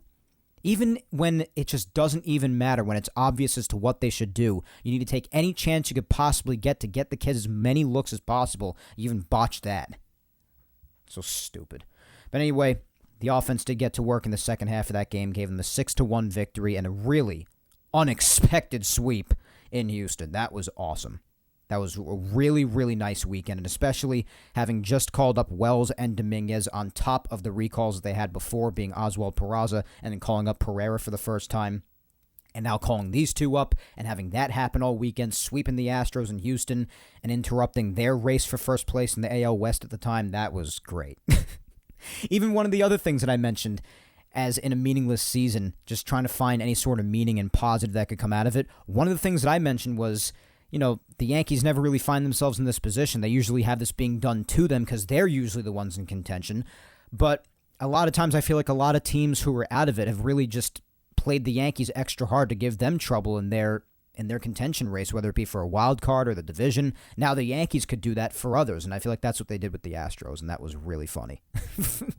The bickering between the fan bases got extra funny around then because obviously they're trashing the Yankees, and rightfully so, for being in last place, but then, the Yankee fans, all of us, we have the right to say also, well, you could trash us for being last place, or you could get on your team for allowing this crap team to beat your team.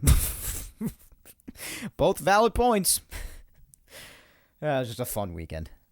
In a lot of sad and disappointing and just painful times, you got to try to find the silver lining, and that was definitely a silver lining, the weekend in Houston. Just when you thought it could be anything but, and the Yankees were going to be absolutely thrashed all over town, the opposite happened against all of our expectations. So they got the day off on Monday, and then Tuesday they returned to play. They saw the Tigers again. So that's why I said a bunch of games against the Tigers. They saw them more than once in the last couple of weeks, once in Detroit and once here.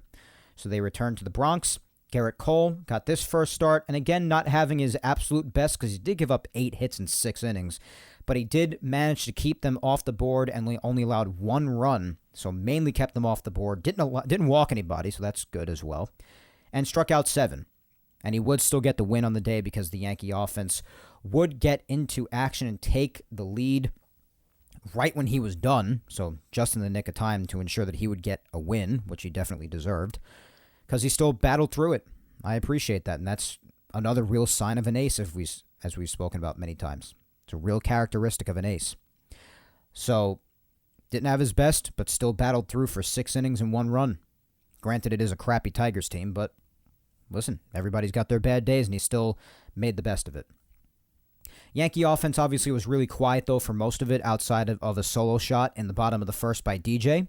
That was really when they mainly went quiet, and then when Garrett allowed his first and only run in the top of the 6th, you were hoping that they would answer back in the bottom of the 6th so that he could at least get a win. And that is what they did. In the bottom of the 6th, Stanton hit a 2-run shot, and this was his 400th home run. So again, as I said earlier in the show, even though it has been a season to forget, to say the very least, for Giancarlo Stanton, I would go as far to say, and he would even say, a disgraceful season for him, it is at least really cool that he got to hit his 400th career home run. Did get a curtain call and a standing ovation, as he deserved for that, because that is a really good achievement, 400 home runs. Cannot be minimized. But it also did give the Yankees a 3-1 lead, so again, congrats to Giancarlo on that. And then Gleyber Torres in the bottom of the 8th with even more insurance, doing what he's done best this season, just continue to add on runs. 2-run double, driving home Judge and Dominquez. Made it 5-1, and that was the final, with Cole again getting the win, his 13th of the year. On Wednesday, they'd face the Tigers again. Obviously, Schmidt started this game. He went 6 1/3, allowing just 3 runs, 5 hits, and striking out 6, not walking anybody. So a pretty nice outing for him. He mainly just allowed the 1 run in the top of the 1st on an RBI single by Kerry Carpenter. And then all the way in the 7th, right before he was taken out, he gave up an RBI single to Andy Ibanez and a sac fly to Parker Meadows. So 1 run in the top of the 1st, and then 2 at the very end of his outing. So the vast majority of it, he did a very nice job. And the Yankee offense continued to have his back all throughout. After he gave up that first inning run, DJ, RBI single, tied the game at 1. Bottom of the 3rd, Jason Dominguez with his 3rd home run, his first Yankee Stadium home run, so that was awesome. A line drive into right center field, making it 2-1. And they even asked him, what do you like most about Yankee Stadium? He said that right field. I also love some of the off-field comments he gave. Like, he even said, I think it was in an interview with Meredith, I think. She asked him, like, what's the best part about being a big leaguer so far? Like, being a major leaguer. And he was like, being a major leaguer. I love the kid. And who the hell knows when the next time is we're going to see him. Oh, God, stay on course, Mike. Stay on course. Don't let the depression get to you. So that gave him a 2-1 lead. That line drive, his 3rd home run, first Yankee Stadium home run. Oswald Peraza, RBI double, made it 3-1. And then Gleyber Torres, RBI single, made it 4-1 in the bottom of the 4th. And as I said before, Clark Schmidt allowed those 2 in the 7th. And so the final would be 4-3 Yankees win. They would try to go for the sweep on Thursday, and this game was just really ugly. Rodon started this one, and it was just terrible. 3 2/3, 8 hits, 7 runs, didn't walk anybody, and only struck out 4. 7 runs in 3 2/3. To say he got booed, which honestly he deserved. Because not only is it against a crappy Tigers team, but I mean, since he's been back for the vast majority of it, he has just been dreadful. I don't know if there's still something ailing going on with him, and it's just a matter of having this season end so he could rest this winter and then come back fresh next year and hopefully rebound, show some semblance of his old self that used to be beyond dominant. But start of this contract, they ain't been pretty, man. It has not been pretty. You can't sugarcoat it. First year, nothing short of a disaster. But you have to hope he rebounds because he's got plenty of years left, and the Yankees committed to him nicely. So the Yankees' debacle of not being able to sign competent starting pitching, outside of Garrett Cole, obviously, just continues to sign, trade for, develop. Just constant failures outside of Cole, really. It's just embarrassing. So, I mean, we don't really need to talk about this one. He just had a horrible outing. Yankee offense only put up 3 runs, and it was on a Gleyber solo shot when down 2-0. It was his 25th of the year at the time, so very nice by Gleyber, having 25 home runs as a second baseman. And then when they were down 8-1 in the bottom of the 4th, Pereira got a 2-run double, if you even care. So, still won 2 out of 3, but an embarrassing loss to end the series. Another horrible start by Rodon, leaving a horrible taste in everyone's mouth. So there's that. Then the Brewers came to town this weekend, as we know. now we're basically caught up. Already recapped today's game, so we'll just talk about the last two. But pretty much, this game was really bad as well. Starting this one was Luis Severino. This is the one where he left the game with the left side discomfort that we all now know to be a high-grade left oblique strain. So this one definitely had everyone feeling down, especially Luis Severino himself, to say the least. So definitely a day to forget. Brito came in after him, allowed a run. Loizaga gave up 2, and then Weissert also in one inning gave up 3. Didn't look good himself. So just pitching on this game just did not have it. And the Yankee offense only scored 2 in the bottom of the third on a Jason Dominquez 2-run shot to put them ahead 2-0 at the time. They were the first ones to score, but then after that, it was just a disaster. Actually, in this game, outside of that 2-run shot by Dominquez, the Yankees only had 2 other hits the entire game. Judge had a single. He also had 2 walks, so Judge had a nice day. And then Peraza had a hit as well. So, Yankee offense dead, pitching disaster. That's the outcome. Saturday, well, I guess seeing a bunch of legends, seeing the 98 team reunited, getting to talk to Jeter and getting to talk to all these icons, getting to see them celebrating Old Timers Day, the 75th one at that, and it being an awesome day, despite there being no game, which sucks. They say that they don't have enough of the guys anymore, and the ones who are there that could play don't feel like it, so I know a lot of people have strong opinions about that. It makes me sad, too, because part of the charm of it was definitely the game. It was most of the charm, actually. Except for just seeing, the really old legends, too. That was definitely part of it as well, but it is what it is. Still a really special day to see everybody and just witness them all reminisce, have them give wisdom to the young guys, just having their presence there, knowing that they're watching you. You'd think that it would inspire something, anything, I don't know, anything at all? I guess not, but Michael King started this one again, turned in another nice outing. 5 innings, so he can go at least 5, and he's got to keep building up his pitch count as it goes along. 4 hits, 2 runs, only 1 of them earned, and he struck out 9, only walking 1. So that was a really nice outing by Michael King, and he really did only allow 1 legitimate run, and that was because the Yankee defense just decided to look like a Little League team yet again. So again, I guess they were just really inspired to see the legends and all the greatness because it immediately resulted in them not having a single hit offensively in the top of the 4th and then putting on a defensive clown show in the top half. So, yeah, really inspired. Freaking joke. So Willie Adames hits one off the wall. Stanton plays it terribly, throws it back in. DJ gets the ball at first base and then throws a horrible throw down to third with Adames trying to advance to third. Because he was going for a triple, and he did get it, but the ball got away because it was a horrible throw by DJ. So then Willie Adames got a Little League home run, pretty much. So it was a Little League 2-run shot. So embarrassing. So embarrassing. It's crazy.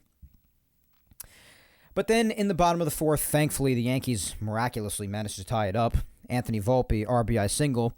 And then on a fielder's choice, Peraza reached, because the throw to second was beaten out by Pereira, thankfully.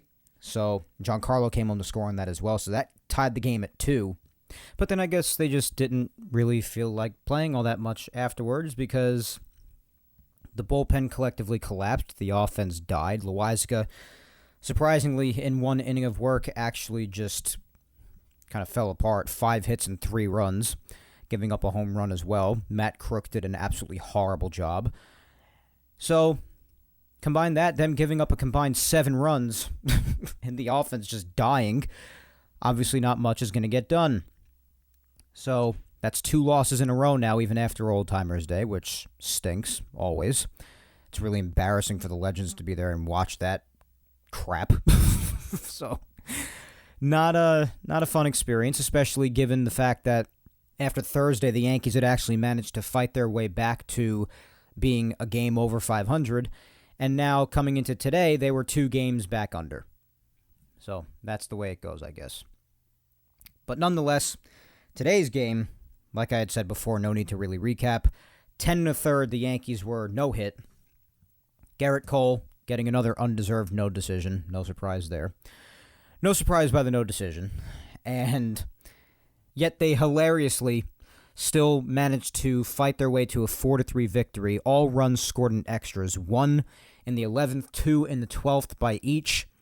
And then the Yankees scoring the final run in a Higgy RBI double in the bottom of the 13th, hilariously salvaging a game in this 3-game disastrous set at Yankee Stadium against Milwaukee.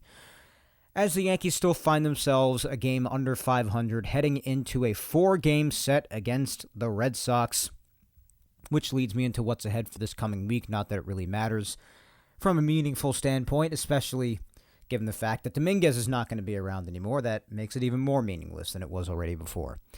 Tomorrow, obviously, it is September 11th. Tomorrow would be a very somber day, very sad day around the entire nation, especially for us New Yorkers here. So I'm not looking forward to that, as I never look forward to it every year. But 7:10 p.m. Eastern start tomorrow at Fenway Park, Yankees and Red Sox.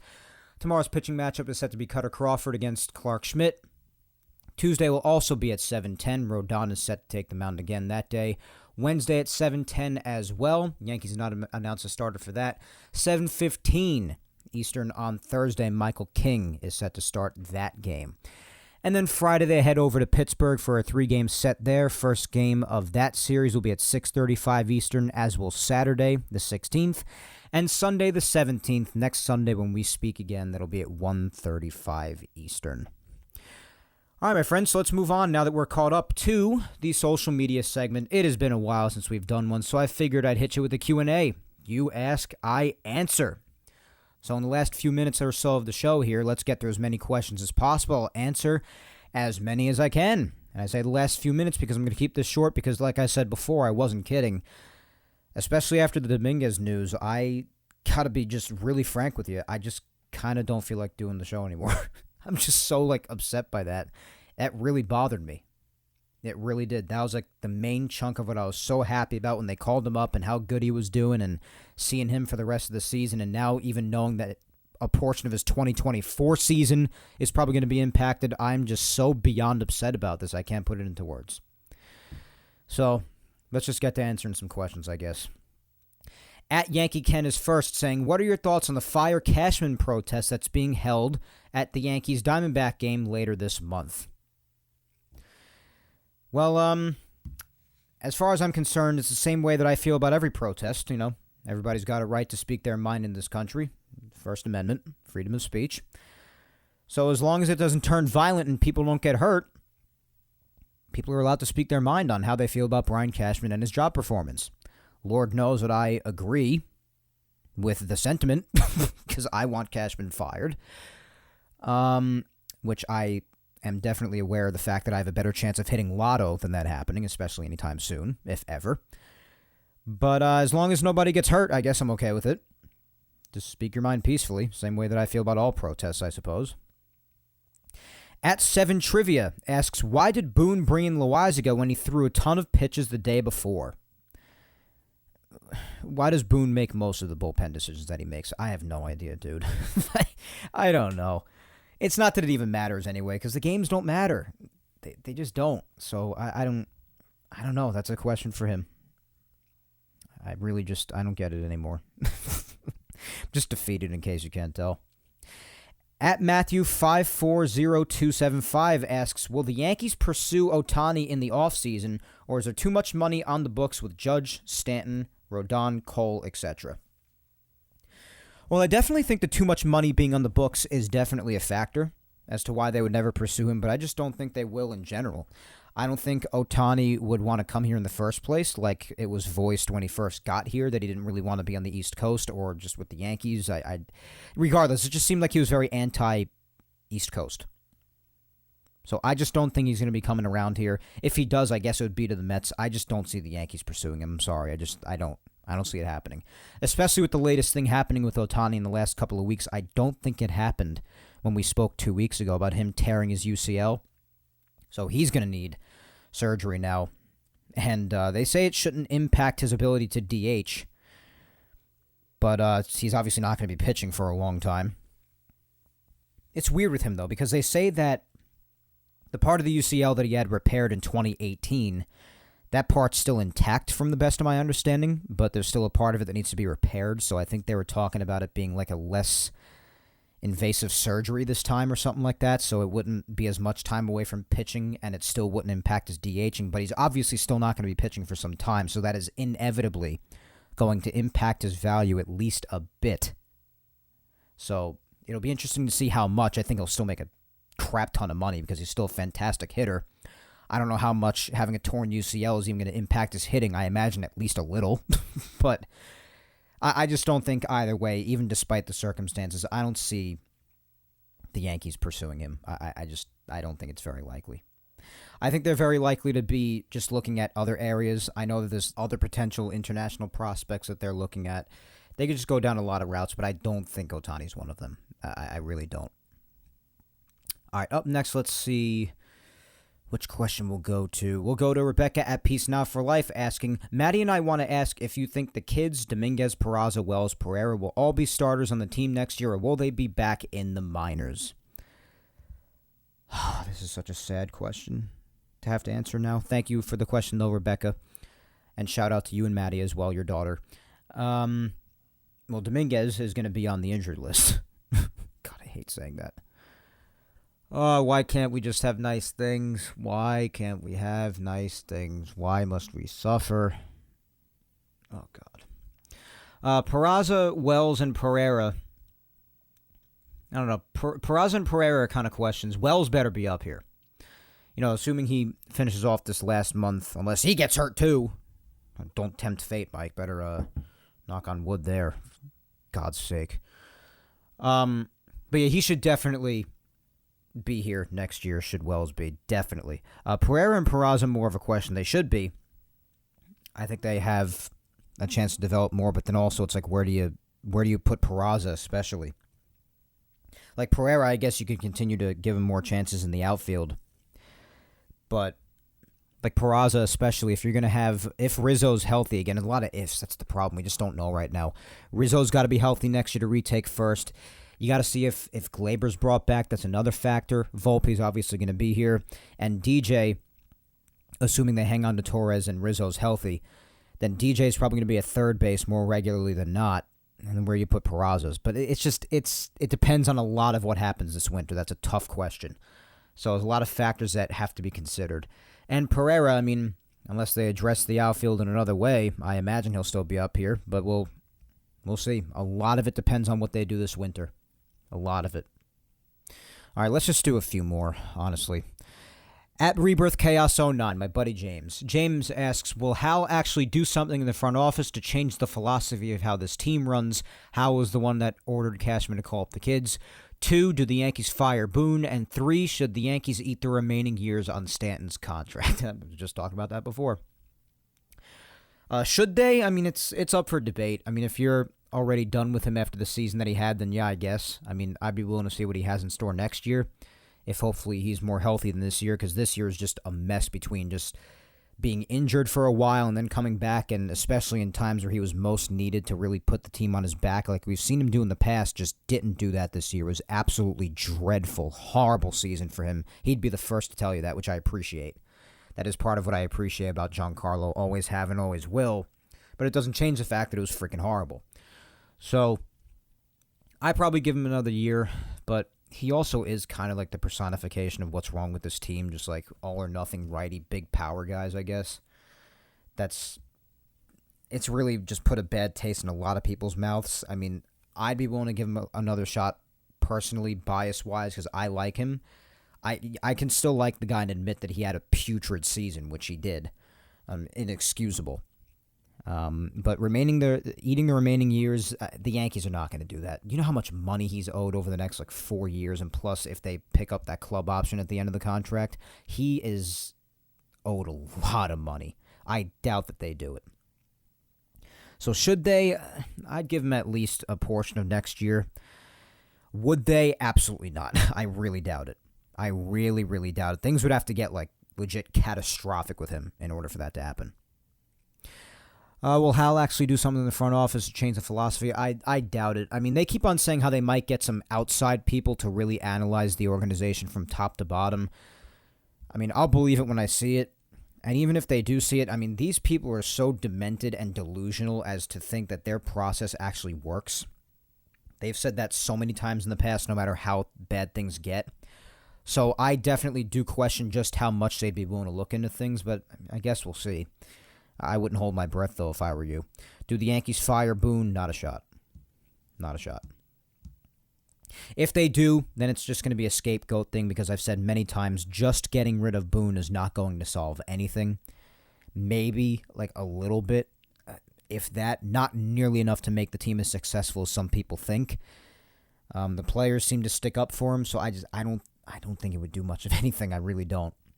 But especially because they just recently just continue to express their confidence in him, and they even just said, Hal and them said that they don't view themselves as moving on from him. So I really truly don't think there's a chance of that happening.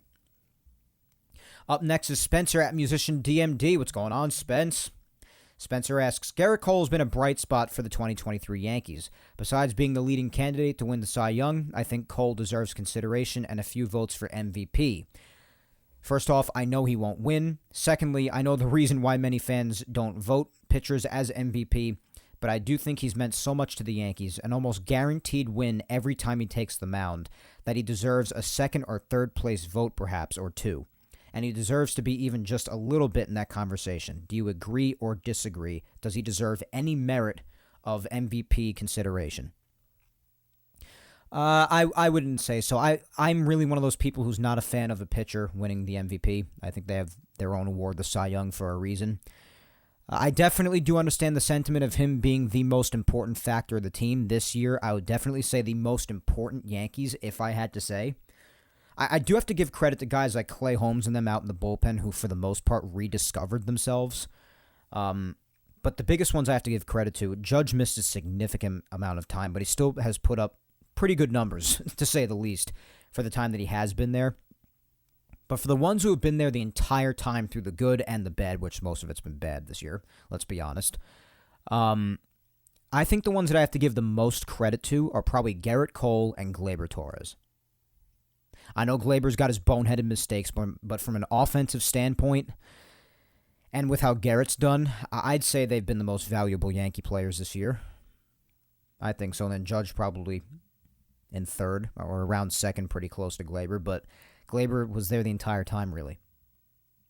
So I don't think he's given enough credit by some people, because then he'll make a boneheaded mistake and people will be on his case again, but they forget what he has done this year, and the fact that he's been there through thick and thin.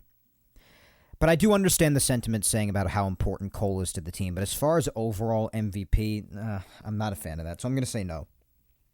I definitely do think it should be spoken about how important he was to the Yankee team. But overall in the actual MVP discussion, I don't think so. I'm very hesitant towards that, Spence. I'm sorry. At Mountain Gal 456, my good friend Tina asks, Hi, Mike. What are your thoughts on the comments that David Wells made regarding Cashman and Boone shouldn't be blamed for the Yankees' struggles? Struggling players should be sent to the minors regardless of their pay, and players are being coddled and babied. Thanks.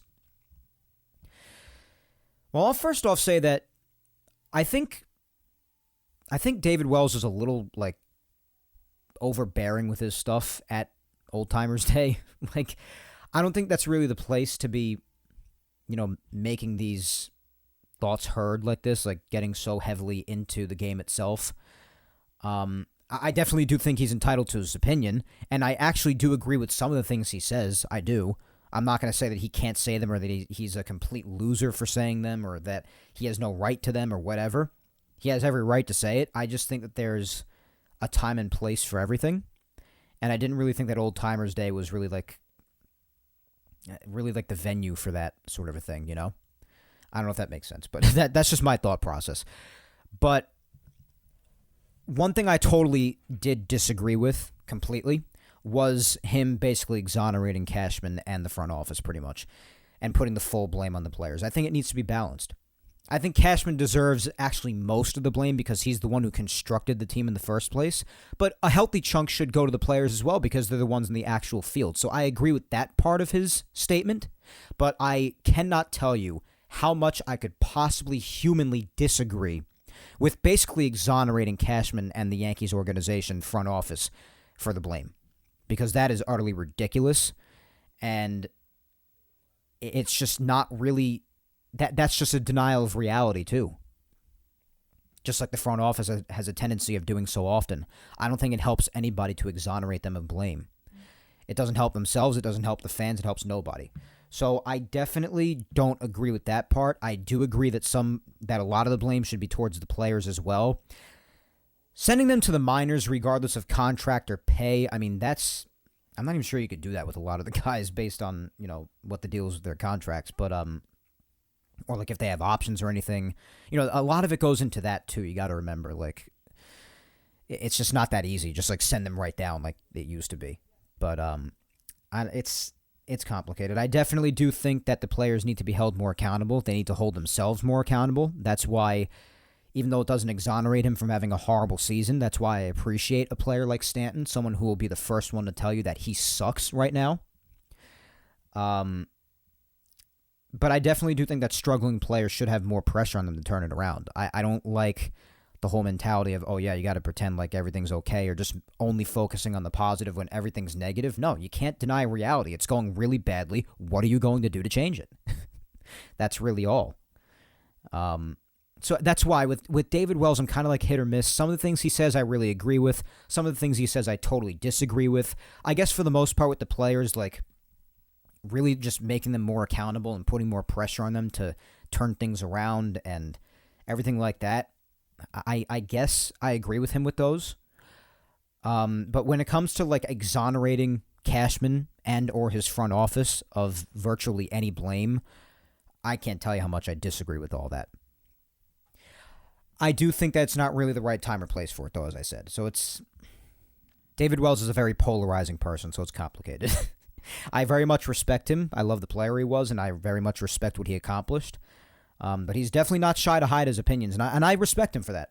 I respect people who are not afraid to go out there and really say what they think. It's a rare trait nowadays. A lot of people are really afraid to truly speak out on how they feel about certain things. But I guess, yeah, it just depends on what he says. Holding players more accountable and not babying them as much, I can get on the same page with that.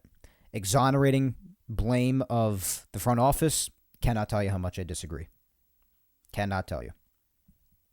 At Laura_Icemont asks, what are your main concerns that the Yankees need to address this offseason? Oh my God, where do I start? Reanalyzing the entire analytics team, crew, mentality, approach from top to bottom. Not analytics itself, that's the problem. It's the way the Yankees do it and the way that they utilize it and the way they put into effect. Go through the training staff again. See what the hell can be done to prevent the catastrophe of injuries.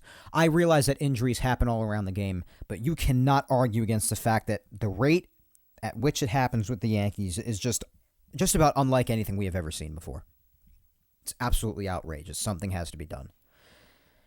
I know a certain degree of it and certain things that happen, like actual things that happen on the field that are like catastrophic, like colliding, like today, in the Yankee game today when the two Brewer outfielders on that Anthony Volpe hit to right center that almost ended up being the first walk-off hit, that collision that happened that left their center fielder all bloodied because he got like elbowed in the face, like something like that happening or something even more extreme that puts you down long term. I understand. Things happen. You're going to get hurt. That's understandable. But what can be done conditioning-wise and health-wise to prevent some of the things that happen when it comes to like maybe on a throw-in or just running the bases, you pull a hammy or whatever, like, or you hurt your calf. What can be done to help prevent injuries like that? Because it's just way too much. It's too much. So I'd look deeper into that. I would have to invest in the starting rotation even more so now because Rodon's a question mark as to how he's going to be. Garrett Cole's basically still your only sure guy. Even Nestor's kind of up in the air with missing the amount of time due to injury this year that he did, and when he was on the field, the amount of starts that he had that just weren't good. Maybe Michael King could become a promising piece. Clark Schmidt certainly shut a lot of people's mouths with a great deal of his starts the last maybe 4 months or so. But a lot of it's unsure. Obviously, everything that happened with Domingo Germán, now him being out for alcohol abuse, I mean, it's like crazy. The rotation is in shambles. So I would reevaluate the rotation as well, just take an overall look at that. And of course, you have to really do a top-to-bottom reevaluation of this lineup. Because This Yankee offense this year is the worst I ever could have possibly imagined an offense ever being. So basically, I guess from top to bottom, except for the bullpen, my main concerns are just about every aspect of the team outside of the bullpen. The bullpen even had its rough times, yeah, sure, but you're not going to be perfect throughout an entire year. There's still a top bullpen in the entire sport. So I guess they're the only ones that I'm really not, majorly concerned about. Everything else I'm looking into. So those are my thoughts on that, Laura. I guess that's the best answer I could give. We'll obviously have so much time to go through in the offseason, since this will be the longest offseason that the Yankees have since 2016, the last time they didn't make the playoffs. We'll be in offseason mode already come the first couple of days of October. So we're going to have plenty of months to dissect every facet of this Yankee team like we do every winter. Except this year, we're going to have even a couple of more weeks to do so. So we've got time. Don't you worry. All right, let's just do a couple of more questions. Let's wrap this up. First up, my girlfriend at Vic Salimo asks, what are your thoughts on Jeter's advice to the Yankees, and do you think they'll take what he says to heart? What is this team currently lacking that the 98 team had? Just about everything. Heart, guts, passion, ability. I mean, literally everything. Absolutely everything. Resilience, just a relentless, undying, merciless mindset that just had them wanting to win every single game regardless of circumstance or opponent. They were just different, man. One of the best teams in the history of baseball for a reason. So they're just lacking almost everything that made the 98 team what they were, quite frankly. That's just my honest opinion.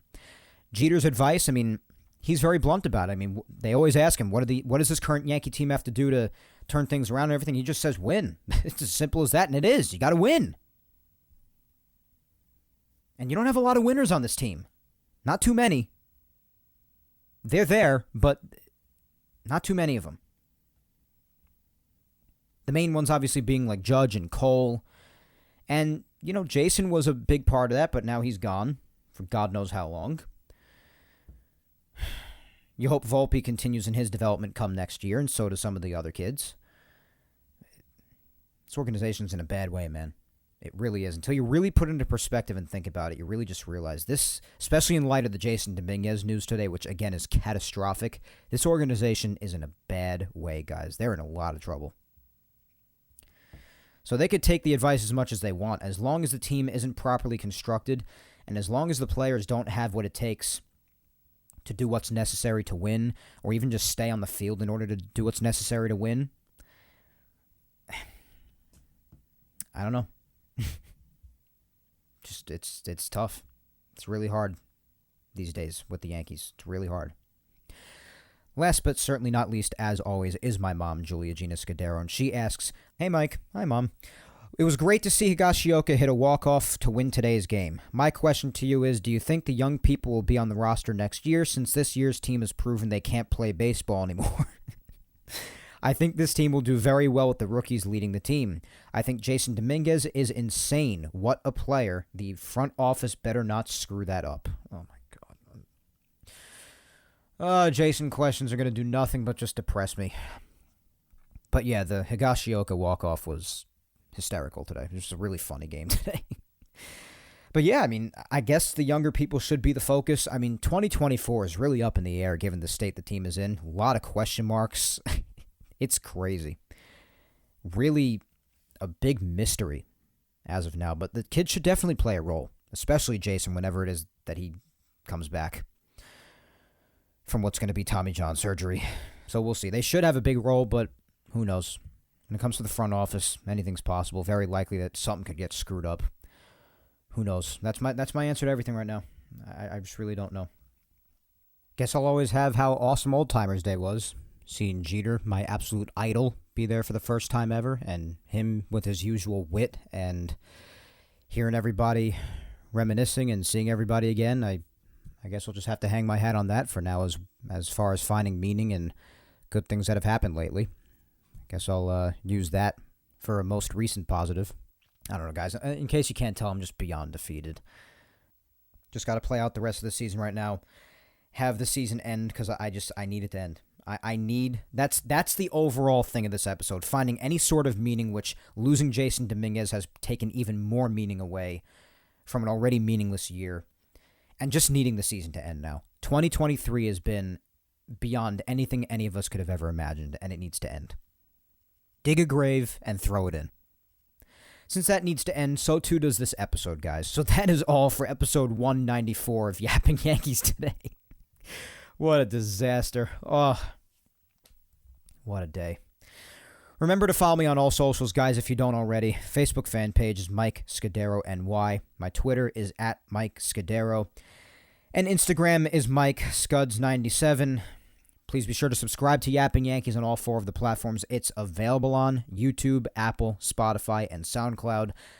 Be sure to show your love on all of them, the way you always do such a good job at doing, my friends. You guys are awesome. Love you guys. Thank you for leaving the questions as well. Really good questions. And many of them of which we'll be addressing a great deal over the winter, too. Lord knows we'll have plenty of time for that. But if you've also missed any Yapping Yankees episodes, then you could listen back to them, because episodes 34 up to 194 today are all on YouTube, and every Yapping Yankees episode going back to episode 1 all the way up to today's are all available on SoundCloud, Apple Podcasts, and Spotify. Once again, though, I thank you 3,000 for listening to me yap today. As always, my friends, no matter how painful it is to hear Yankees talk these days, I have been your host, Mike Scudero, and I will talk to you next Sunday when we're back to a weekly basis through to the end of the season, I guess. September 17th, when I come at you with episode 195 of Yapping Yankees, getting ever closer to 200. But until then, as always, especially when it comes to the Yankees, hang in there and be patient, but also stay safe, and look out for your loved ones. Go ahead and kick life's ass this week, no matter how much the Yankees drag you down, my friends. And until next Sunday, well, I guess just continue to find any positives you can. Well, trying not to nosedive off your roof after the Dominguez news. That's all I got for today, guys. I'm checked out. Hopefully I'll be a little more energetic for next Sunday, but this episode and the news that came out today and everything just sort of deflated me. I kind of don't even really remember or care that the Yankees even won this game today. I'll talk to you next Sunday, guys. Take care, and no matter how much they depress us or deprive us of being able to have nice things, let's go Yanks.